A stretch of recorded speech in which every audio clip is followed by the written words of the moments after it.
ఉన్న ఉద్దేశాన్ని మనము గుర్తెరగలిగితే ఆయన తలంపులు మన తలంపుల వంటివి కావు. ఆయన తలంపులు ఎంతో ఉన్నతమైనవని, అన్ని పరిస్థితుల్లో దేవుడు మనల్ని చూస్తున్నాడు. మరుగై ఉండలేదు, ఏది కూడా ఆయనకు మరుగై ఉండలేదు.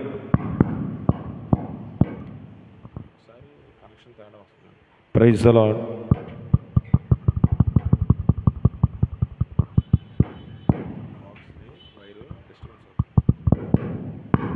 Praise the Lord. స్తోత్ర. చూడు ఒకసారి separate.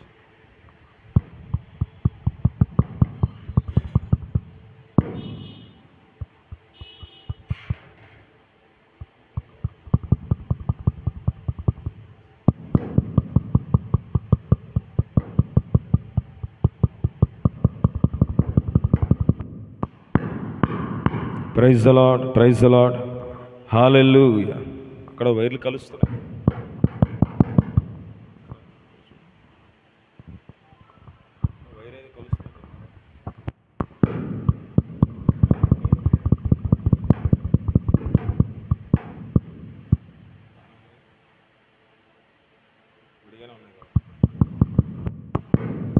Praise the Lord. Hallelujah.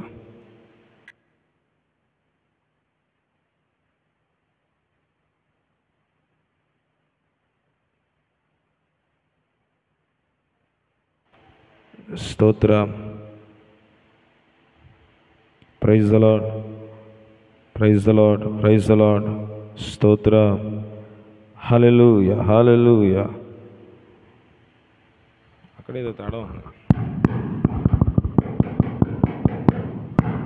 Praise the Lord. Hallelujah. స్తోత్ర. ఓకే, ఈ వచ్చిన భాగాలలో మనం చూస్తూ ఉండగా మరొక మాట మనం చదువుకుందాం. పరిశుద్ధ గ్రంథంలో 23 చూడండి. 139 23వ వచనంలో, దేవా నన్ను పరిశోధించి నా హృదయమును తెలుసుకొనుము, నన్ను పరీక్షించి నా ఆలోచనలు తెలుసుకొనుము. చివరిగా అంటాడు, నీకు ఆయాసకరమైన మార్గము నా యందు ఉన్నదేమో చూడుము, నిత్య మార్గం నన్ను నడిపించు. పరీక్షించి తెలుసుకో ప్రభువా, ఆయాసకరమైన మార్గాలు నేను విడిచిపెట్టాలి. నీకు ఆయాసకరమైన సంగతులు ఏమైనా ఉంటే వాటన్నిటినీ కూడా నేను తొలగించుకోవాలి.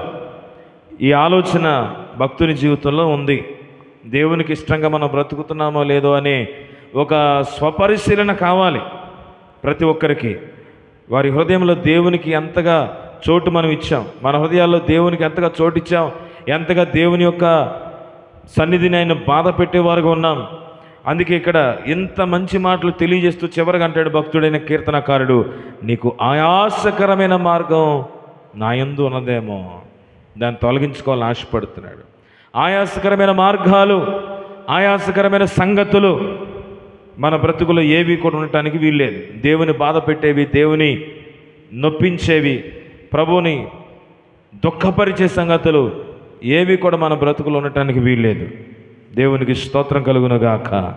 కాబట్టి మనం ఎక్కడున్నామో, ఏమై ఉన్నామో సమస్తమును ఎరిగిన వాడు మన దేవుడు. సమస్త కార్యములను ఎరిగిన దేవుడు ఆయన. ప్రతి పరిస్థితిని ఆయన చూస్తున్నాడు. అందుకే ఈరోజు దేవుడు అనుగ్రహించే ఆయన ఆలోచనల చేత, దేవుని తలంపుల చేత మనమందరం కూడా నడిపించబడాలని దేవుడు కోరుతున్నాడు. దేవునికి స్తోత్రం కలుగునుగాక. యోధా పత్రికలో నుండి కొన్ని మాటలు మనం ధ్యానం చేద్దాం. యోధా రాసిన పత్రికలో 1వ అధ్యాయము ఈరోజు మరొక 2 వచనాలు చదువుకుందాం. 22, 23 వచనాలు చదువుకుందాం. 22, 23 వచనాలు రాయబడిన మాట, సందేహపడు వారి మీద కనికరము చూపండి, అగ్నిలో నుండి లాగినట్టుగా కొందరినైనా రక్షించండి. శరీర సంబంధమైన అపవిత్రతకు ఏమాత్రమును ఒప్పుకొనక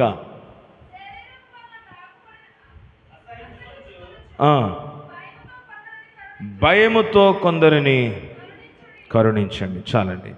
ఈ వాక్యంలో రాయబడిన మాటలు చదువుతుంటే 22వ వచనం అంటాడు, సందేహం పడేవారు ఉన్నారు, వాళ్ళ మీద కనికరం చూపండి.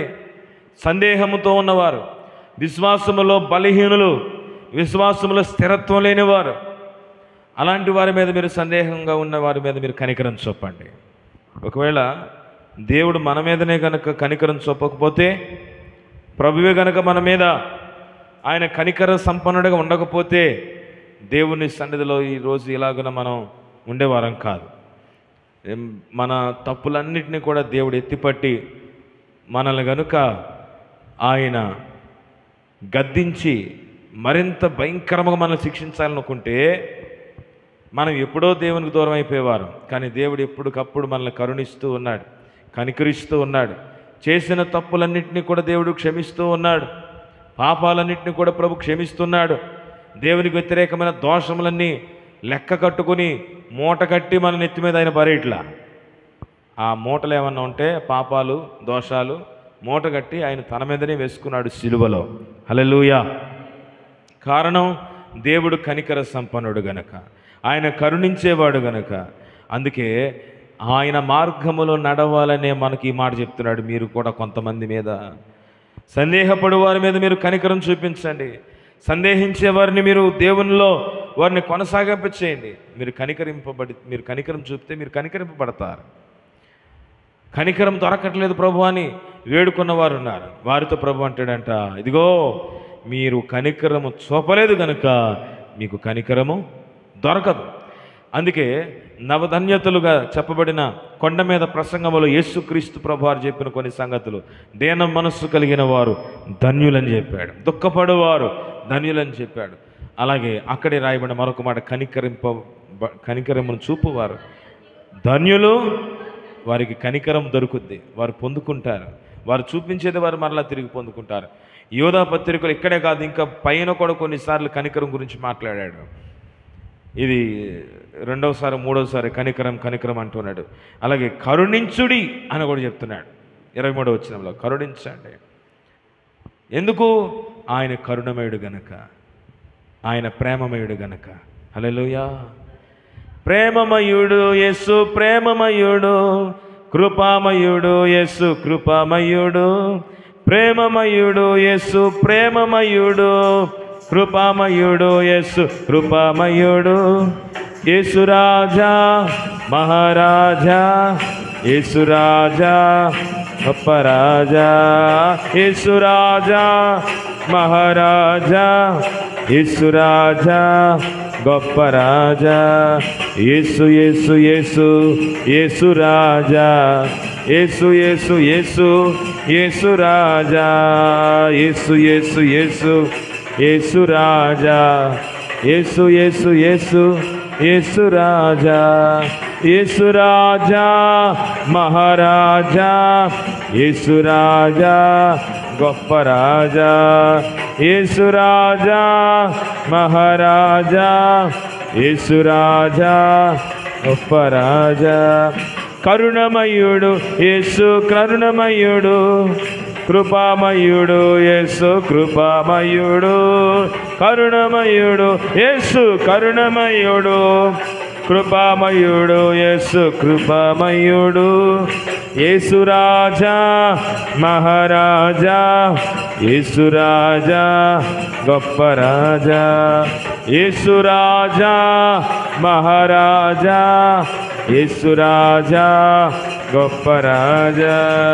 యేసు యేసు యేసు యేసు రాజా, యేసు యేసు యేసు యేసు రాజా, యేసు యేసు యేసు యేసు రాజా, యేసు యేసు యేసు యేసు రాజా, యేసు రాజా మహారాజా, యేసు రాజా గొప్ప రాజా. ఆమె యేసు రాజా గొప్ప రాజా, యేసు రాజా గొప్ప రాజా. హల్లెలూయా. ఒకనాడు ఓ వ్యక్తి తాను తీసుకున్న మొత్తాన్ని చెల్లించట్లేదని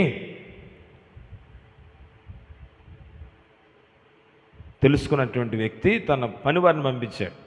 అరే, వాడి దగ్గర బాకీ వసూలు తీసుకురండి అని వెళితే, అయ్యా క్షమించమని కోరుతున్నాడు, నేను చెల్లించలేను అంటున్నాడు. సరే వదిలేయండి. కొంతకాలానికి వాడు మరొకడికి సహాయం చేస్తే అవతల వ్యక్తి వీడికి బాకీ కట్టట్లేదంట. అంటే అర్థం చేసుకోండి, ఒక యజమాని అతను ఏం చేశాడు, కనికరించి వదిలేశాడు. కానీ అతడు ఏం చేస్తున్నాడు, అవతల వ్యక్తిని బాధిస్తున్నాడంట. నీ పట్ల నేను కనికరం అనే చూపను, కరుణ అనేది నా డిక్షనరీలో లేదు, నువ్వు ఎట్టి పరిస్థితిలో అని చెప్పి అంటుంటే ఆ పక్క నుండి ఒకడు చూసి, ఇంకా పెద్దోడు ఉన్నాడు కదా యజమాని, అక్కడికి వెళ్ళి, అయ్యా మీకు సంగతి తెలుసా, మీరు మొన్న క్షమించి పంపించేశారే, నేను కట్టలేను, నా వల్ల కాదని, వాడు ఇంకొకడిని బాధించి వాడిని చాలా ఇబ్బందులు పెట్టి వాడు ఇచ్చేవారు ఊరుకోవట్లేదయ్యా, ఇది మేము కళ్ళారా చూసాం అన్నాడట. ఇప్పుడు ఈయన ఏమన్నాడంటే, వెంటనే వాడు తీసుకొచ్చి చెరసాల్లో దోసేయండి. ఏమయ్యాడు, కనికరం పొందుకున్నాడు కానీ కనికరాన్ని చూపడానికి ఇష్టపడట్లేదు. అందుకే అతను తీసుకొచ్చి మీరు చెరసాల్లో పడేయండి అన్నాడట. నా చేత క్షమించబడ్డాడు కానీ వాడు మరొకరిని క్షమించట్లేదు. నా దగ్గర కనికరం పొందుకున్నాడు, మరొకరిని కనికరించట్లేదు. నా దగ్గర కరుణించబడ్డాడు కానీ మరొకరికి కరుణను చూపించలేకపోతున్నాడు. ఉదయ కాలపు వేళలో దేవుడు మనల్ని కనికరించాడంటే మరొకరు మనం కనికరించటమే. హల్లెలూయా.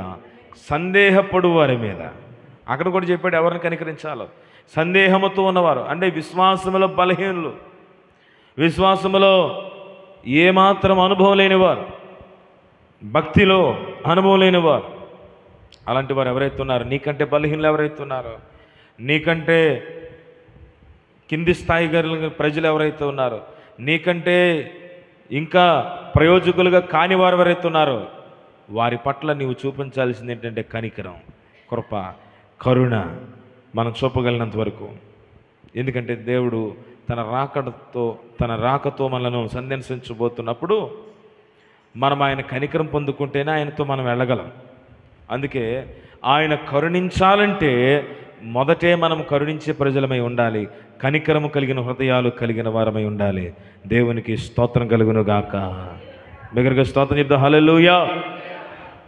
వార్తల్లో చూసి ఉంటారుగా, మొన్న ఎవరో ఒక దొంగ దోచుకుందామని వెళ్ళాడంట. చాలామంది దొంగలు ఉంటారు కానీ ఈ దొంగ వెరైటీ, ఆహారం దొరికితే తినేసాడు, ఏసీగా ఉంది కదా అని వేసుకుని చక్కగా పడుకున్నాడంట. చక్కగా దొరికాడు వీళ్ళకి, అంత నిద్ర ఉంటే చాలు, అంత కడుపు నిండితే చాలు అనుకున్నాడు, అంతే.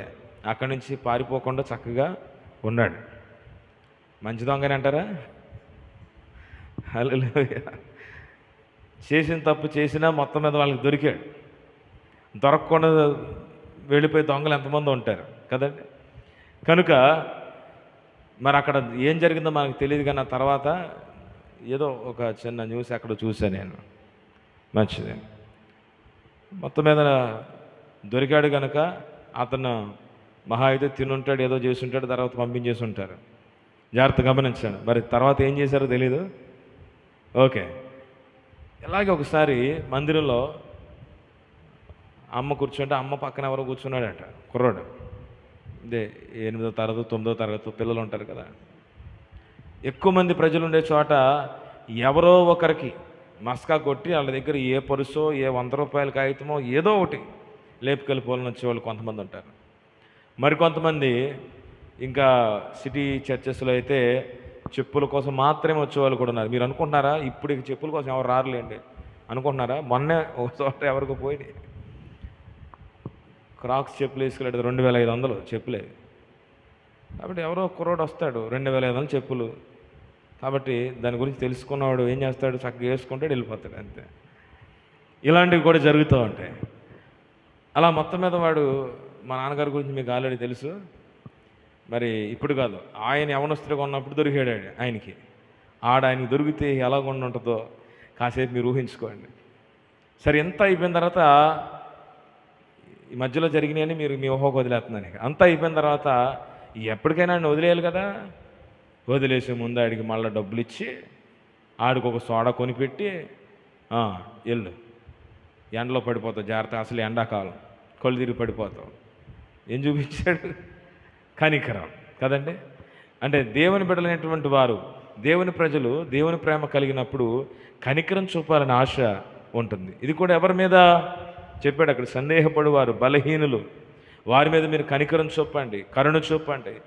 నీ శక్తి కంటే శక్తిహీనులైన వారు, నీ బలము కంటే బలము తక్కువ కలిగిన వారు, నీకంటే అప్రయోజకులుగా ఉన్నవారు, వారిని నీవు ప్రోత్సహించడానికి దేవుడు మనల్ని వాడుకోవాలి. హల్లెలూయా. బిగ్గరగా స్తోత్రం చెప్దాం. అందుకే కనికరింపబడాలి. వారి యొక్క సందేహాన్ని బట్టి, వారి అవిశ్వాసాన్ని బట్టి వారు దేవునికి దూరం కాకూడదు. దేవుని సన్నిధికి రావాలి, ప్రభువులో వారు కొనసాగాలి. ఈ ఆశ మనం కలిగి ఉండాలి, అటువంటి ఆలోచన మనం కలిగి ఉండాలి.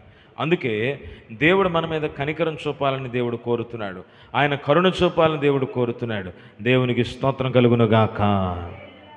ఏమంటే దేవునికి ఉన్న మనస్సు మనకుంటే ఎంత ఆశీర్వాదం. అలాంటి మనస్సు మనం కలిగి ఉండాలని దేవుడు కోరుతున్నాడు. ప్రభువుకు ఉన్నటువంటి మనస్సు మనం కలిగి ఉంటే, దేవునికి ఉన్న మనస్సు మనము కలిగి ఉంటే ఇతరులను దేవుని కొరకు రక్షించడానికి అవకాశం. అందుకే అంటాడు తర్వాత వచనంలో, అగ్నిలో నుండి లాగినట్టుగా కొందరిని రక్షించండి. అగ్నిలో నుండి లాగినట్టు కొందరిని అన్నాడు. ఎందుకో తెలుసా? మనం ఎలాగ అందరిని రక్షించలేం గనక, మన శక్తి చాలదు గనక కొందరిని రక్షించండి అగ్నిలో నుండి లాగినట్టుగా. అగ్నిలో నుండి లాగటానికి మరొక వ్యక్తి కోసం కాదు, వెంటనే నీవు ఎలాగైతే రెస్పాండ్ అవుతావో, వెంటనే నీవు ఎలాగైతే రియాక్ట్ అవుతావో, ఏ విధంగా అయితే నేను వెళ్ళాలి, నేను చాపాలి, నా చేతిని పట్టుకుని అతను లాగాలి, అలాంటి ఆశ ప్రతి క్రైస్తవుడు మరొక వ్యక్తి యొక్క రక్షణ విషయంలో కలిగి ఉండాలంటండి. దేవుని స్తోత్రం చెప్తామా? అంటే ఒక వ్యక్తిని ప్రభు కొరకు నడిపించడానికి, మరొక వ్యక్తిని దేవుని సన్నిధిలో రక్షించడానికి అలాంటి మనసు మనం కలిగి ఉండాలి. ఈరోజు అలాంటి హృదయం, అటువంటి మనస్సు మనం కలిగి ఉంటే మనము ధన్యులం, మనము ఆశీర్వదించబడినటువంటి ప్రజలు. తర్వాత ఇంకొక మాట అంటాడు చూడండి,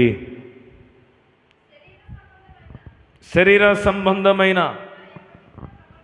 వారి అపవిత్ర ప్రవర్తనకు ఒప్పుకొనక అసహించుకోండి. చాలా ఒప్పుకొనక అసహించుకోవాలంటే, డు నాట్ అగ్రీ. మీరు ఒప్పుకోవద్దు ఇతరుల యొక్క మార్గంలో నడవడానికి, ఇతరుల యొక్క తలంపులలో వెళ్ళడానికి. కనికరం చూపే వారి మీద కనికరం చూపండి, జాలి చూపవలసిన దగ్గర జాలి చూపండి. అంతేగాని అదే సమయంలో అపవిత్ర ప్రవర్తనకు మీరు ఒప్పుకోవద్దు. జాగ్రత్త, అపవిత్ర ప్రవర్తనకు ఒప్పుకోమాక. నెక్స్ట్ మాట ఏంటి? ఆశ్రయించుకోండి. నిజమైన దేవుని బిడ్డలకు పాప సంబంధమైన కార్యములంటే ఏం పుట్టాలి? అసహ్యం పుట్టాలా? అసహ్యం పుట్టాలి. కంపు కొట్టే పదార్థాల దగ్గరికి మనం వెళ్ళాం, కంపు కొట్టే స్థలం దగ్గరికి వెళ్ళం, అసహించుకుంటాం. కంపు కొట్టే స్థలం ఎక్కడైనా మనం ప్రయాణించే చోట్లో వస్తే ముక్కు మూసుకుంటాం, చాలా ఇబ్బంది పడిపోతాం, చీ అనుకుంటాం. పాపం కూడా విశ్వాసులైన వారు, పవిత్రులైన ప్రజలు, దేవుని బిడ్డలు అట్లా అసహించుకోవాలి. పాపం ఏమీ కంపు కొట్టదండి. నిజమైన పరిశుద్ధులకు కంపు కొట్టేలాగా ఉంటుందంట. దేవుని స్తోత్ర, హల్లెలూయా. అసహించుకుంటారు. అలాంటి అసహించుకునే స్వభావం కావాలి. దైవ వ్యతిరేకమైన కార్యములన్నింటినీ అసహించుకునే మనస్సు మనకు ఉండాలి. అది కేవలం దేవుడు మాత్రమే అనుగ్రహించగలడు అట్లాంటి శక్తిని. హల్లెలూయా. బిగ్గరగా స్తోత్రం చెప్దామా? హల్లెలూయా. కాబట్టి ఇష్టము లేకపోవడం, చూడండి, కొన్ని పదార్థాలు కొంతమందికి ఇష్టం ఉండదు, అవి ఎంత మంచివి కూడా కొంతమందికి ఇష్టం ఉండదు. వారు వాటిని అసహించుకునే స్వభావం వారికి వచ్చింది. కొంతమంది పిల్లలు చిన్ననాటి నుండే స్వాభావికంగా వారు కొన్ని పదార్థాలు ఇష్టపడరంటండి. అది వారి యొక్క హార్మోన్లోనూ సంథింగ్ ఏదో ఒక ఇన్బుల్ట్గా ఉండిపోయి కొంతమంది పాలు తాగరండి చిన్నప్పటి నుంచే. నేను విన్నాను కొంతమంది గురించి, పాలు చూస్తే చాలు వాళ్ళు కక్కుంటారు, వాంతులు చేసేసుకుంటారు. ఇంకొంతమంది మజ్జిగ, అసలు మజ్జిగ అంటేనే పడదు కొంతమందికి స్వాభావికంగా. అంటే ఇలా మంచి సంగతుల్ని అసహించుకునే ప్రజలు ఉన్నారంటే చెడ్డ వాటిని మరి మనం ఇంకెంతగా అసహించుకోవాలి? వాటిని అసహించుకోవాలి. అపవిత్రతను తీసుకొచ్చే ప్రతి కార్యమును మనము అసహించుకునే వారముగా ఉండాలి. అపవిత్రమైన చర్యలను మన దగ్గరకు తీసుకొచ్చే ప్రతి చర్యను మనం అసహించుకునే వారుగా ఉండాలి. ఫుట్నోట్ ఒకటి రాశాడు అక్కడ, 7 సంఖ్య వేసి కింద అంటాడు, అంగి, నీ దేహానికున్న మట్టి, నీ దేహమునకున్న మురికి నువ్వు వేసుకున్న వస్త్రానికి, నీ వేసుకున్న చొక్కాకో, నువ్వు ధరించిన వస్త్రమునకో ఎలాగైతే అంటుకుంటుందో చెమట కంపు, మురికి కంపు, తర్వాత మనం తీసి మళ్ళా వాటిని మనం శుభ్రపరుచుకుంటాం. అలాగే నీ దేహమునకు పాపమనే మలినము అంటకుండా నీవు శుద్ధమైన హృదయం కలిగి, పరిశుద్ధమైన మనస్సు కలిగి ఉండాలని దేవుడు కోరుతున్నాడు. అందుకే శరీరం అపరిశుద్ధతలోకి వెళ్ళకూడదు, అపవిత్రతలోకి వెళ్ళకూడదు, పవిత్రమైనదిగా ఉండాలి. దేవునికి మహిమ కలుగునుగాక. బిగ్గరగా దేవునికి స్తోత్రం చెప్దాం. బైబిల్ గ్రంథంలో దేవుని బిడ్డలైన వారు ఎట్లా వారు దేవుని సన్నిధిలో నిలబడ్డారో, ఏ విధంగా వారు దేవుని సన్నిధిలో కాంప్రమైజ్ అవ్వకుండా, లోక సంబంధమైన పరిస్థితులకు వారు తలగకుండా తమ్మును తాము దేవుని కొరకు నిలబడ్డారు. ఎంత సంతోషమో. మీకు తెలుసా, బైబిల్లో ఉన్నటువంటి 4 వ్యక్తులు మనందరికి బాగా తెలుసు. దానియేలు, హనన్య, మిషాయేలు, అజర్యా. వీరు దేవుని కొరకు నిలబడినటువంటి ప్రజలు, 4 వ్యక్తులు. వాళ్ళందరూ వచ్చారు ఎక్కడి నుంచి? ఇశ్రాయేలు ప్రాంతం నుంచి చెర తీసుకుని వచ్చారు. వీళ్ళు అడిగారు, నీ పేరేంటి? దానియేలు. నీ పేరేంటి? మిషాయేలు. నీ పేరేంటి? అజర్యా. నీ పేరేంటి? ఇలా వీళ్ళ పేర్లు అడుగుతుంటే వాళ్ళకెందుకు ఆ పేర్లతో పిలవడం వాళ్ళకి ఇష్టం లేదంట. కుదరదు, ఈ పేర్లతో మేము పిలవడానికి మాకు ఇష్టం లేదు అని వాళ్ళ పేర్లన్నీ కూడా మార్చేసినట్టుగా మనం చూస్తున్నాం. మిషాయేలని పిలవడం వాడికి ఇష్టం లేదు, దానియేలని పిలవడం ఇష్టం లేదు, అజర్యా అని పిలవడం ఇష్టం లేదు, హనన్య అనడం ఇష్టం లేదు. అందుకే ప్రతి ఒక్కడి పేరు మార్చేశారు. దానియేలు పేరు కూడా దానియేలు అని లేదు, కానీ దానియేలు గ్రంథం అని ఉంది. దానియేలు అని కూడా చాలా పలుచోట్ల మనం చదువుతూ ఉండడం చేత దానియేలు అంటున్నాం, కానీ దానియేలు పేరు దానియేలు కాదు, బెల్తెషాజరు అని మార్చివేశారు. అలా మార్చేశారు. ఒక్కొక్క పేరుని ఒక్కొక్క రీతిగా, వారికి ఇష్టమైనటువంటి రీతిగా వాళ్ళు మార్చేశారు. షద్రకు, హనన్య అనే ఆయనకి షద్రకు అని పేరెట్టారు. మిషాయేలు అనే ఆయనకి మెషక్ అని పెట్టారు. అజర్యా అనే ఆయనకి అబెద్నెగో అని పేరు పెట్టేశారు. కాబట్టి ఇట్లా వారు వారి పేర్లను మార్చివేశారు. ఎందుకంటే వాళ్ళ పేర్లలో దేవుడు ఉన్నాడు. తెలుసా మీకు? దానియేలు, మిషాయేలు, ఈ మాటలకు హనన్య, వీటన్నిటిలో కూడా దైవ సంబంధమైన కార్యములు చూపించే అర్థమిచ్చే పేర్లు అన్నమాట ఇవి. కాబట్టి అసలు దేవుణ్ణేమే నమ్మం, మా దేవతలు తప్ప, మా ఆలోచనలు తప్ప. కాబట్టి ఆ దేవుళ్ళను చూపించే ఆ పేర్లు మాకొద్దు, మేము పేర్లు మార్చేస్తాం అనుకున్నాం. వీళ్ళు ఒప్పుకున్నారా లేదా? ఒప్పుకోవడమే ఉంది. పిలుచుకోండి, మీకు ఇష్టం వచ్చిన పేరుతో మీరు మమ్మల్ని పిలుచుకోండి. మా పేరు మార్చగలరు, కానీ మా బ్రతుకును మీ వల్ల కాదు. మేము ఆల్రెడీ మార్చుకున్నాం, మేము ఆల్రెడీ ప్రభువులో ఉన్నాం. మా జీవితాన్ని మీరు మార్చలేరు అనుకున్నారంటే దేవుని స్తోత్ర. ఎక్కించుకున్నాడు, పేర్లు మార్చి ఎక్కించుకున్నారట. బెల్తెషాజరు, షద్రకు, మెషకు, అబెద్నెగో అని రాసుకున్నారు. మార్చుకోండి, పిలుచుకోండి. మా జీవితం మాత్రం దేవునికి అంకితముగా ఉంది. దేవుని స్తోత్ర. కాబట్టి వాళ్ళు ఎన్ని పేర్లు మార్చుకున్నా వాళ్ళ జీవితం మాత్రం దేవునికి ఇంపుగా ఉండాలని కోరుకున్నారు. ఈ నలుగురులో ఏ నలుగురు? ఈ నలుగురు ఎవరో చెప్పండి? దానియేలు, హనన్య, మిషాయేలు, అజర్యా. వీళ్ళలో దానియేలు లీడర్. ఎందుకంటే మిగిలిన వాళ్ళు సైలెంట్గా ఉంటే దానియేలు వచ్చి మాట్లాడతాడు వాళ్ళందరి పక్షంగా. దానియేలే వచ్చి ప్రతి చోట మాట్లాడుతున్నాడు. దానియేలు వచ్చి మాట్లాడుతున్నాడు. కారణం ఏంటంటే, రాజు భుజించు ఆహారం మేము మీకు ఇస్తాం, రాజు పానము చేసే ద్రాక్షారసం మేము దగ్గరికి తీసుకొస్తాం అని చెప్పినప్పుడు దానియేలు వచ్చాడు. వారి పక్షముగా వచ్చి మిషాయేలు, అజర్యా, హనన్య పక్షముగా అతడు నిలబడి అంటున్నాడు, ఇదిగో మీరిచ్చే ఆహారం వల్ల మా శరీరం, మా జీవితం అపవిత్రం అవుతుంది. కాబట్టి తన ఎదుట 2 మార్గాలు ఉన్నాయి. ఏంటంటే, తెప్పిస్తే రాజుకైనా కోపం తెప్పించాలి, లేదంటే దేవునికైనా కోపం తెప్పించాలి. 2 ఆప్షన్లు. ఎవరో ఒకళ్ళు కోపం తెచ్చుకోక మానదు. అక్కడే కనుక మనం ఉంటే ఎలా ఉండేదో. కనబడని దేవునికి కోపం తెప్పిస్తే తెప్పించుగాక, ఏమైందిలే అని అనుకునేవాళ్ళు. కనబడే రాజు కోపం వస్తే నష్టం ఎక్కువ, కనబడని దేవునికి కోపం తెప్పిస్తే నష్టం ఎక్కువ. మీ ఆలోచన మేరకు చెప్పండి. కనబడే వారికి కోపం తెప్పిస్తే నష్టమా? కనబడని దేవుని కోపం తెప్పిస్తే నష్టమా? అంటే మన ఆలోచనలో భౌతికంగా ఏది ఎక్కువ నష్టం? కనబడేవాడు వెంటనే చెమ్మ మీద కొడతాడు, కనబడేవాడు వెంటనే ఉద్యోగం బిగేస్తాడు, కనబడేవాడు వెంటనే అవమానిస్తాడు, కనబడేవాడు వెంటనే తిట్లు తిడతాడు. మరి ఆకాశం ముందున్న దేవుడు అవకాశం ఇస్తాడు కదా. అందుకనే మనమైతే ఏం చేసేవాళ్ళం చెప్పండి? తీసుకొచ్చేయండి, ఇదిగో మళ్ళీ అవకాశం ఉంటుంది, 2-3 ప్లేట్లు ఎక్కువ తీసుకొచ్చేయండి, హల్లెలూయా. కానీ వారు అక్కడ నో కాంప్రమైజ్. కనబడని దేవునికి మేము కోపం తెప్పించడం ఇష్టం లేదు. కనబడే ఈ మహారాజుకు వచ్చినా పర్లా, మేము ఆల్రెడీ ఉందే చెరలో, మహా అయితే ఇంకా జైల్లో వేసేస్తాడు, వేసుకొని. కారణం, ఇంకొక కారణం ఏంటో తెలుసా? ఇక్కడ మహారాజుకు తెలియకుండా మధ్యలో ఒకడు ఉన్నాడు, వాళ్ళ మీద అధిపతిగా ఉన్నాడు ఒకడు, నపుంసకుల అధిపతి. ఆ నపుంసకుల అధిపతికి వాళ్ళు తమ గోడను వెళ్ళచెప్పి సహాయం చేయమని రిక్వెస్ట్ చేసుకున్నాడు. ఏమండో ఇది కూడా చాలా ఇంపార్టెంట్. ఏం చేసుకున్నారు? డిమాండ్ చేశారా? మీసం మెలిదిప్పి తొడగొట్టి అసలు మా దేవుడు ఏమనుకున్నారు అని అంటే ఆడు తీసుకెళ్ళి అవతల పడేస్తాడు. చూడండి, ఆ వివేకం కూడా ఉండాలి దేవుని బిడ్డలకండి. హల్లెలూయా. అలా అనేసి గోడ పెట్టేసిన అవసరం అయితే బాక్సింగ్ చేసేసి, కుంఫు చేసి, కరాటే చేసి మేము దేవుని కొరకు అని అంటే తీసుకెళ్ళి అక్కడ పడేస్తారు. అందుకే వాళ్ళ దగ్గర నుండి మనం నేర్చుకునే ఒక పాఠం ఏంటో తెలుసా? రిక్వెస్ట్.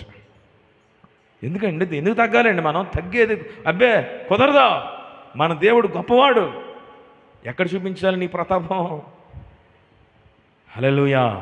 అంటే దీన్ని ఏమంటారంటే వివేకము. చెప్పండి అందరూ, వివేకము. చూడండి, ఈ యవనస్తులైన వారు వివేకవంతులై మొదట ఏం చేసుకున్నారంట? రిక్వెస్ట్ చేసుకున్నారు. నాకు కూడా కొన్నిసార్లు కొంతమంది ఇలా చేస్తున్నారండి, మా ఓనర్ గారు అలా చేస్తున్నాడండి, నేను చెప్పేద్దాం అనుకుని మానేస్తా అంటాడు. మానేదమంటే నువ్వు మానేస్తాడు, అలాగ చెప్పుకోకు, నేను ఇచ్చే సలహా ఎప్పుడైనా.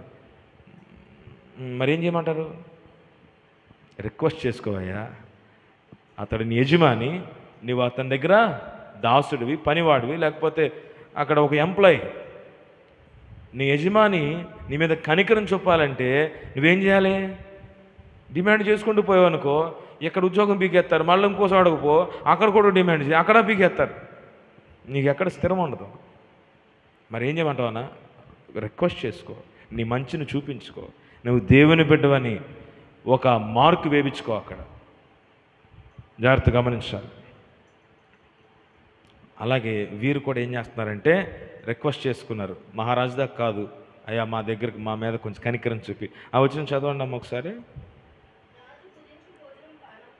8వ వచనం.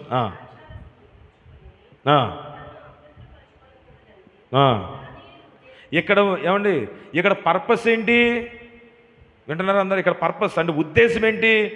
శరీరము అపవిత్రపరచబడకూడదు, అంతేగాని వాళ్ళతో గొడవపడమని కాదు. వాళ్ళతో గొడవపడటమా నీ శరీరం అపవిత్రం కాకుండా ఉండటమా మనకు ముఖ్యం? అవసరమైతే వాళ్ళు కాళ్ళైన పట్టుకోవాలి పర్లా, కానీ నీ శరీరం అపవిత్రపరచకుండానట్లుగా. చదవండి అమ్మా.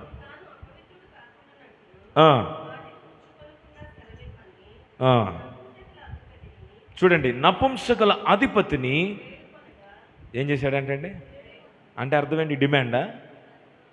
హుకుం జారీ చేశాడా? డిమాండ్ చేశాడా? లేదు, ప్రాధేయపడ్డాడంట. చదవండి. వేడుకొని, చూడండి, అతడు వేడుకున్న దాన్ని బట్టి దేవుడు నా అధిపతి దృష్టికి దానియేలునకు ఆమేన్ కృపా కటాక్షమునంద అనుగ్రహించెను.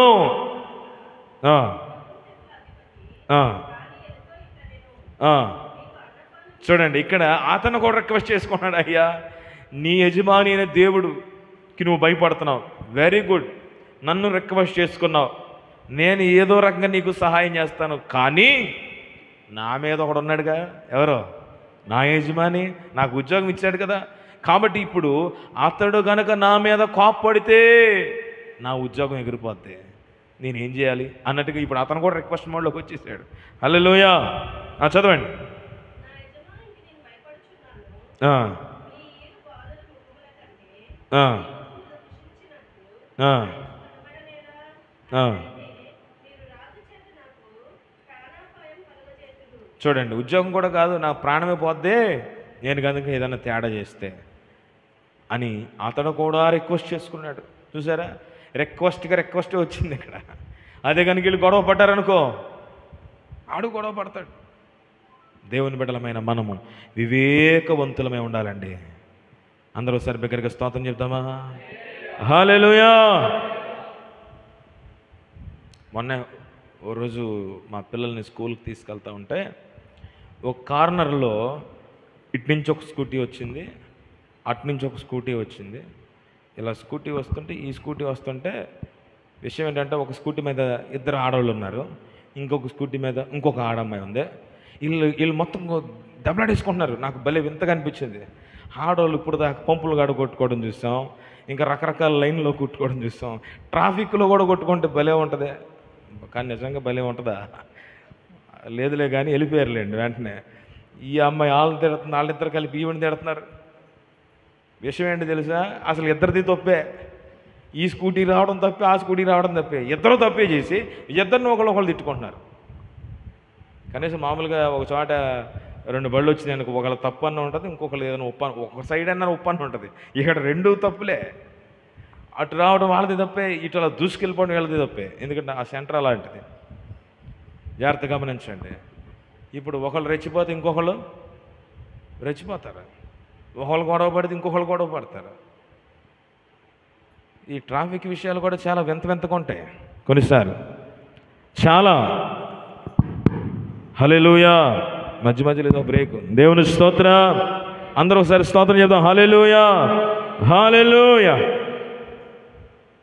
ఇలాగే ఓ రోజు ఎక్కడో షాప్లో ఏదో చిన్న అవసరం ఉంటే అక్కడ ఆగి ఉంటే ఈలోపుగా ఆ రోడ్ బ్లాక్ అయిపోయింది, ట్రాఫిక్ జామ్ అయిపోయి ఏదో కొంచెం అలజడి జరుగుతుంది. ఏమైందని బయటకు చూస్తాను. ఈలోపుకి కుర్రాళ్ళు ఎవరు పరుగులెత్తే నవ్వుకుంటూ వస్తున్నారు. ఇక్కడ ఎరా ఏమైంది నవ్వుతున్నావు అన్న.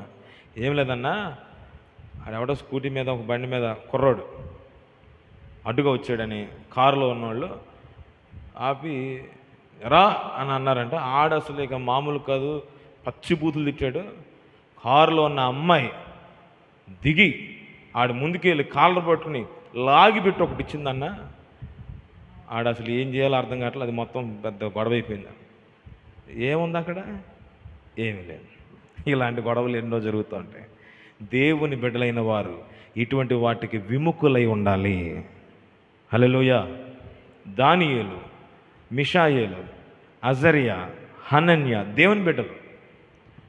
జాగ్రత్త గమనించండి.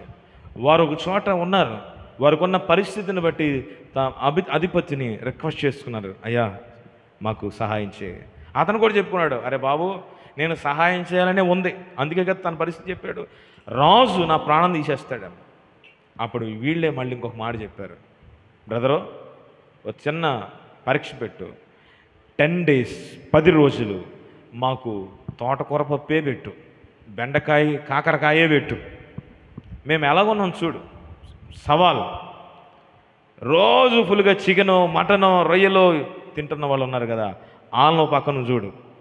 వాళ్ళకి మాకు ఏదన్నా వ్యత్యాసం ఉండి బక్క సిక్కిపోయి దవడ లోపలికి వెళ్ళిపోయి కురింగిపోయి కృషించిపోయి ఉంటే కనుక నువ్వేది చెప్తే మేము అది చేస్తాం, డీలోకే అన్నాడు. నాకు అంతకంటే ఏం కావాలి, నాకు అదే చాలు, మీరు బాగుంటే చాలు. ఎందుకంటే రాజు చూసినప్పుడు వీళ్ళందరూ కూడా స్పెషల్ ట్రైనింగ్ అవుతున్నారు. ఏళ్ళల్లో ఎవరైనా వీక్ అయితే బలహీనలుగా ఉంటే బోల్డంత పనులు ఆయన అప్పచెప్తాడు, బాధ్యతలు అప్పచెప్తాడు. అండ్ వీళ్ళు వెట్టి చాకరీ చేసే పని మనుషులు కాదు వీళ్ళు. ఎవరో తెలుసా? చూడండి, 1వ అధ్యాయంలో వారికి ఉన్న పరిస్థితిని గురించి చెప్పాడు. 4వ వచనం చదవండి. 4వ వచనం.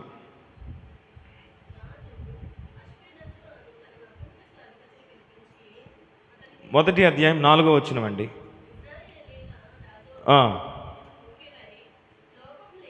చూడండి చూడండి, ఎవరంటే వీళ్ళు లోపము లేని సౌందర్యమును సకల విద్యా ప్రావీణ్యతను, జ్ఞానమును కలిగి. ఏమంటే తత్వజ్ఞానం అంటే పిహెచ్డీలు చేసేసారు వీళ్ళు. పిహెచ్డీ అంటే అర్థం ఏంటో తెలుసా? Philosophy of doctorate. డాక్టరేట్ ఎవరికి ఇస్తున్నారు? ఫిలాసఫీ చేసిన వాడికి. అంటే వీళ్ళు ఫిలాసఫర్స్ అని చెప్పాడు ఇక్కడ బైబిల్లో. తత్వవేత్తలుగా ఉన్నారంట, జ్ఞానవంతులుగా ఉన్నారంట, సకల విద్యా ప్రావీణ్యతను సంపాదించారు. వీళ్ళ ప్రాబ్లం ఏంటంటే కల్దీల భాష వీళ్ళకి రాదు. అందుకే వాళ్ళ భాష కూడా నేర్పించి, ఇంకా వారికి ఏం కావాలో స్పెషల్ ట్రైనింగ్ ఇచ్చి, కావలసిన ఆహారం పెట్టి పుష్టిగా బలముగా తయారు చేసి తన దగ్గరికి తీసుకురమ్మన్నాడు. ఈ క్రమంలో వాళ్ళు చూశారు. ఏం చూశారు? వాళ్ళు తీసుకొచ్చే మటను, చికెను ఇవన్నీ కూడా ఎక్కడ బలిస్తున్నారు? దేవత దగ్గర, బబులోను దేవత దగ్గర. బబులోను నమ్మే వాళ్ళ విశ్వాస ప్రకారంగా భయంకరమైన విగ్రహారాధన అక్కడి నుంచి తీసుకొస్తున్నారు. ఇది చూసిన వాళ్ళు, అరే బాబు, మనం కనుక తింటే మనం అపవిత్రులమే అవుతాం కనుక అది మాకొద్దు అని రిక్వెస్ట్ చేసుకున్నారు. అలాగే వారి యొక్క రిక్వెస్ట్ విన్న నపుంసకుల అధిపతి వారికి ఏం తీసుకొచ్చాడంట? శాఖాధాన్యములను మాత్రమే ఇచ్చాడు. వీరితో పాటుగా ఇంకా మిగిలిన కొంతమంది ఉన్నారు, వారికి మాత్రం ఏమిచ్చాడు? చక్కగా మాంసము, వారికి కావలసిన పదార్థములు, రాజు భోజనము చేసే శ్రేష్టమైన బలమైన మాంసాహారము అన్నింటినీ కూడా ఇచ్చాడు. వీళ్ళకి మాత్రం శాఖాధాన్యాలు ఇచ్చాడు. వీళ్ళకి మాత్రం రోజు పప్పు తోటకూరే, వీళ్ళకి మాత్రం రోజు కాకరకాయ. ఏమండి 10 రోజులైన తర్వాత ఒక పరీక్ష పెట్టాడు. అరే అబ్బాయి అందరూ వచ్చి లైన్లో నిలబడండి అని అంటే లైన్లో నిలబడ్డారట. ప్రతి ఒక్కడు చేతులు కట్టుకుని లైన్లో నిలబడితే ఏం జరిగిందో తెలుసా? చూడండి.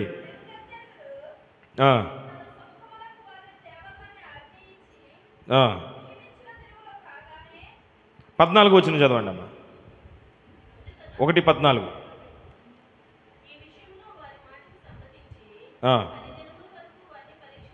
10 దినముల వరకు వారిని పరీక్షించను.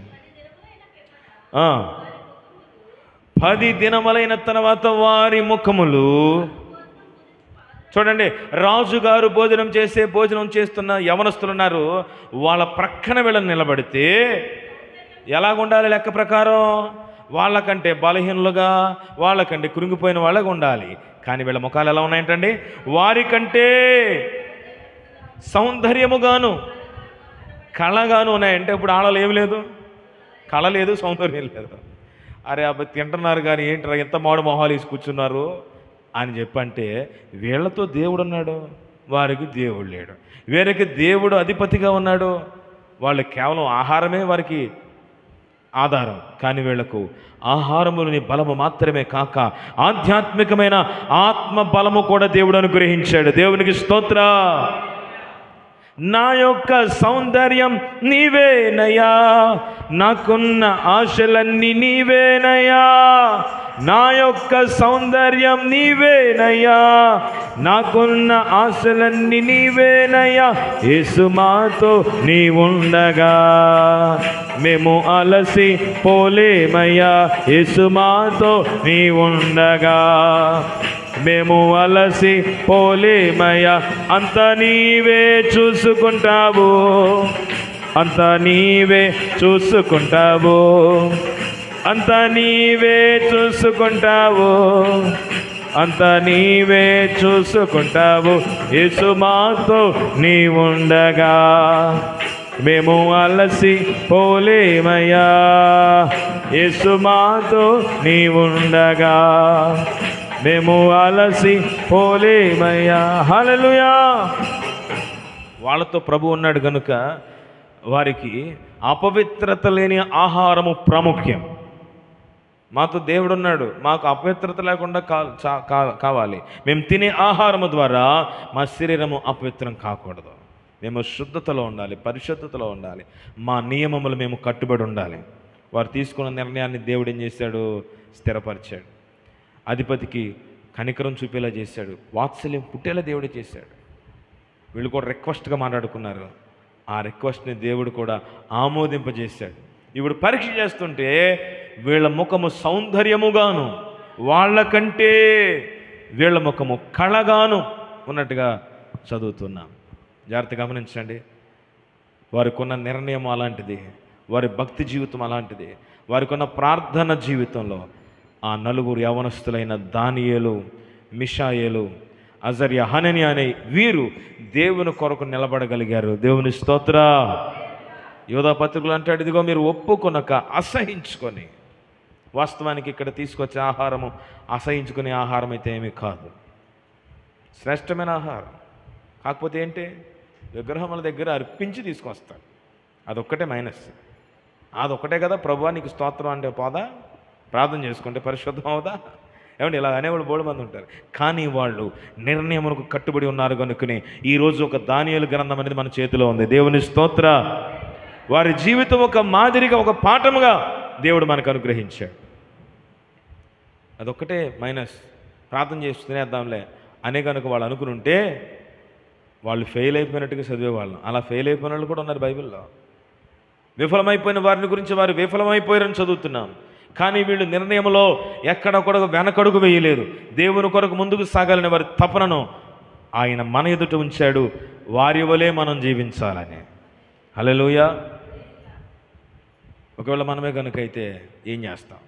ప్రార్థన చేసుకుని చేయరాదా? ప్రార్థన చేసుకుని కానిచ్చేయని పని.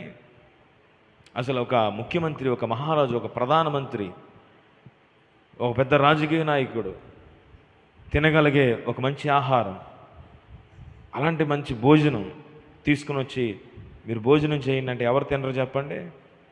ఎవరు వదులుకుంటారు?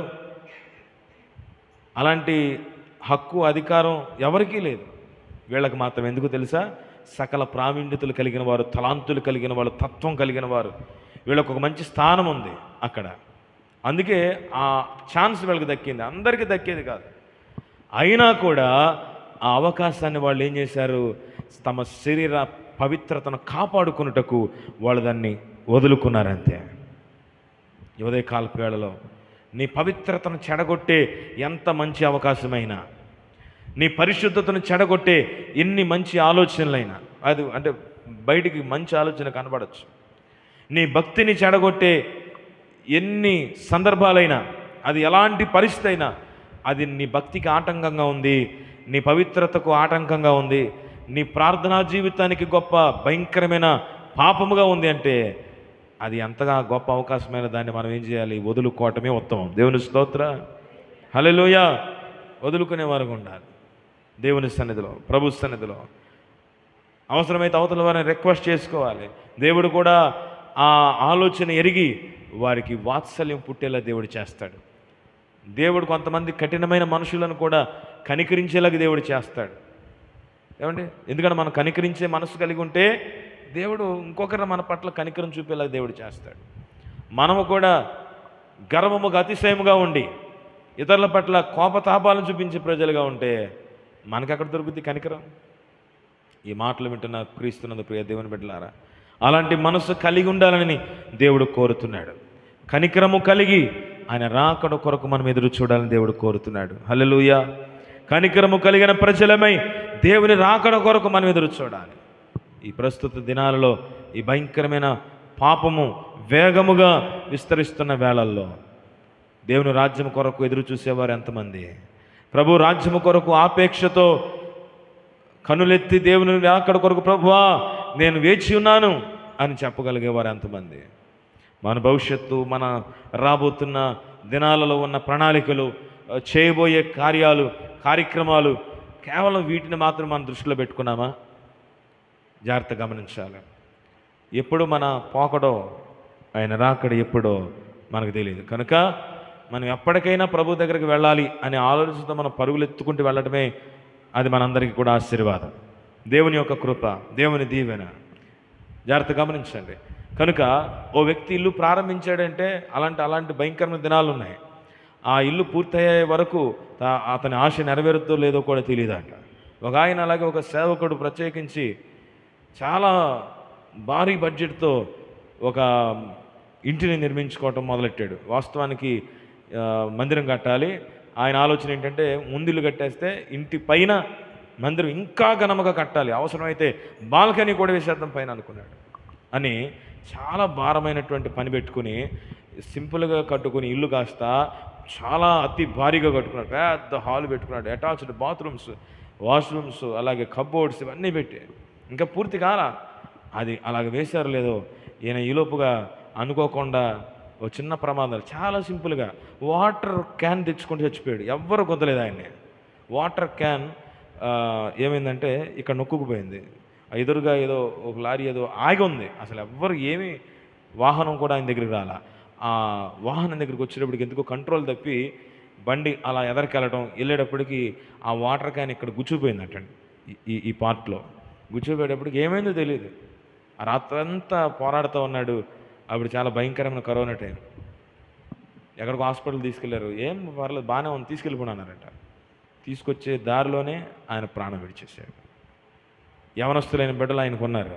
ఏమనుకున్నాడు ఆయన? అది నేను వెళ్ళాను అక్కడికి, అది చూసి ఎంత బాధ అనిపించిందంటే, మనుష్యుడు వేసుకునే ప్రణాళికలు వేరు, దేవుని ప్రణాళికలు వేరు కదండి.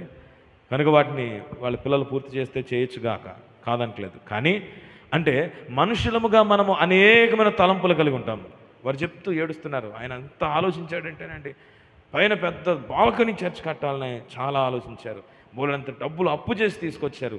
ఇప్పుడు ఇది అంతా కట్టారు, కానీ ఇంకా పూర్తి కాకముందే ఆయన దారిని వెళ్ళిపోయాడు. ఇప్పుడు మేం చేయాలి, మాకు దిక్కేంటి? ఏడుస్తూ ఉంటే చాలా భయంకరం అనిపించింది. ఈ మాటలు ఎందుకు చెప్తున్నానంటే, మన ఎదుట ఉన్న భవిష్యత్తు, మన ఎదుట ఉన్న తలంపులు, మనం ఇలాగ చేద్దాం అలాగ చేద్దాం అనే ఆలోచనలు చాలామందికి ఉంటాయి, ప్రతి ఒక్కరికి ఉంటాయి, కాదంటలేదు. కానీ వాటి కోసం పని చేయొద్దని చెప్పట్లేదు. కానీ దానితో పాటుగా ప్రభు యొక్క రాకడ ఉంది, దాని కొరకు సంసిద్ధమై దేవుని కొరకు మనం ముందుకు సాగాలి. అందుకంటాడు, ఆ రాకడ కొరకు సిద్ధపడేవారైతే కనికరం చూపండి సందేహపడు వారి మీద. అంత మాత్రమే కాదు, రెండవది ఏంటంటే, అపవిత్రమయ్యే పరిస్థితులలో నీవెన్నడూ కూడా ఒప్పుకొనవద్దు. నీ పవిత్రతను కాపాడుకో, నీ పరిశుద్ధతను కాపాడుకో, నీ ప్రార్థనా జీవితాన్ని కాపాడుకో, నీ భక్తి జీవితాన్ని కాపాడుకో. దేవుని రాకడ కొరకు నీవు ఎదురు చూడాలి. దేవుని స్తోత్ర. నలుగురు యవనస్తులు అలాగే నిలబడ్డారు. దేవుడు వారిని విడిచిపెట్టాడా? విడిచిపెట్టలేదు. రాజు దగ్గర ఇంకా ఎక్కువ మార్కులు వారు కొట్టడానికి దేవుడు సహాయం చేశాడు. ఇంకా గొప్ప ఆశీర్వాదం దేవుడిచ్చాడు. చూడండి 17వ వచనంలో 1వ అధ్యాయం 17వ వచనం. ఏమనగా చూడండి ఎవరిచ్చారండి? వీళ్ళు ఇంత చక్కగా ఆత్మీయతలో ఉన్నారు గనుక, పవిత్రతలో ఉన్నారు గనుక, వారు ప్రార్థన జీవితంలో తప్పిపోని వారుగా ఉన్నారు గనుక, ఆత్మీయ జీవితంలో వారు తమ జీవితాన్ని కాపాడుకున్నారు గనుక ఏమిచ్చాడు చూడండి. దేవుడు వారికి జ్ఞానమును వివేచన దేవుడిచ్చాడు. నెక్స్ట్ చదవండి.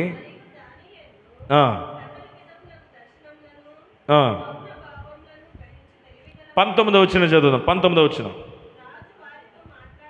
రాజు వారితో మాట్లాడగా, చూడండి అక్కడ చాలామంది యవనస్తులు ఉన్నారు. వారందరిలో దానియేలు, హనన్యా, మిషాయేలు, అజర్యా వంటి వారు ఎవ్వరును కనబడలేదు గనుక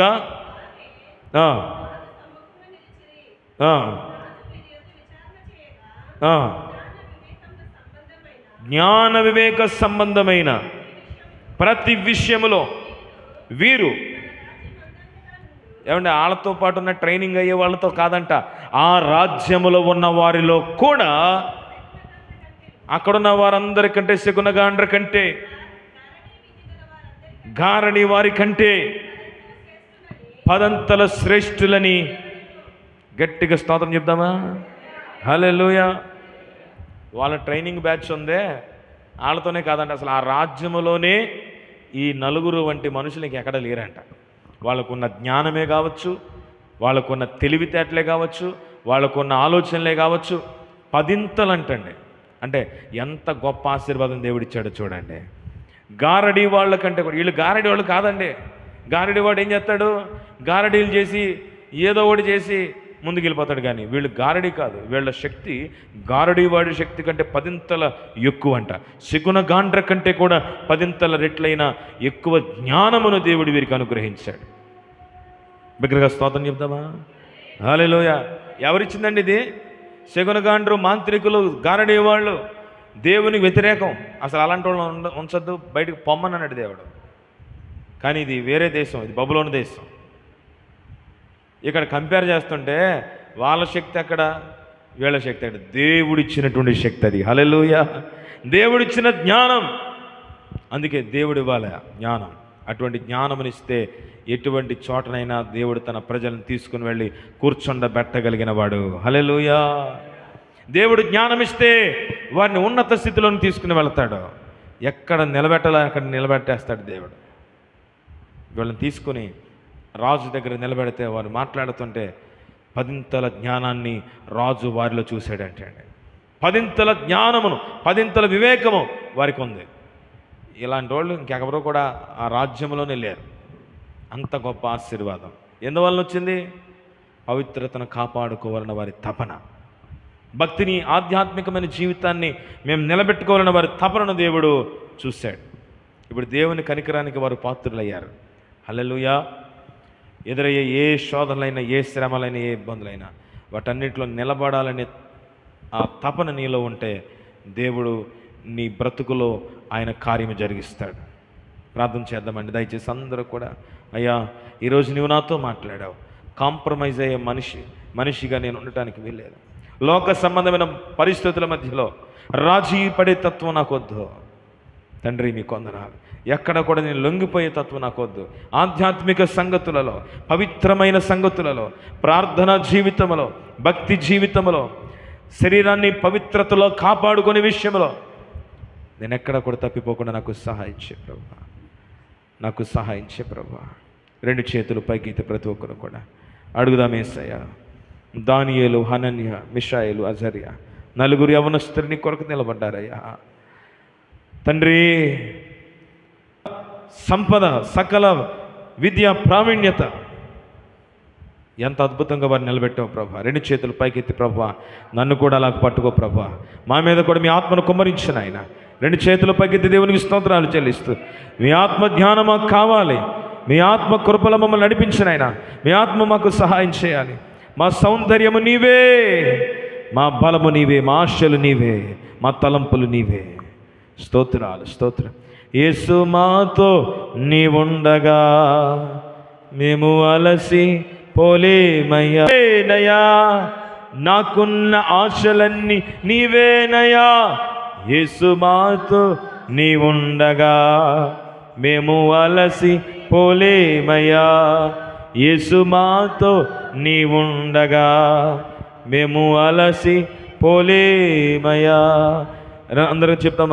అంత నీవే చూసుకుంటావు, అంత నీవే చూసుకుంటావు, అంత నీవే చూసుకుంటావు, అంత నీవే చూసుకుంటావు.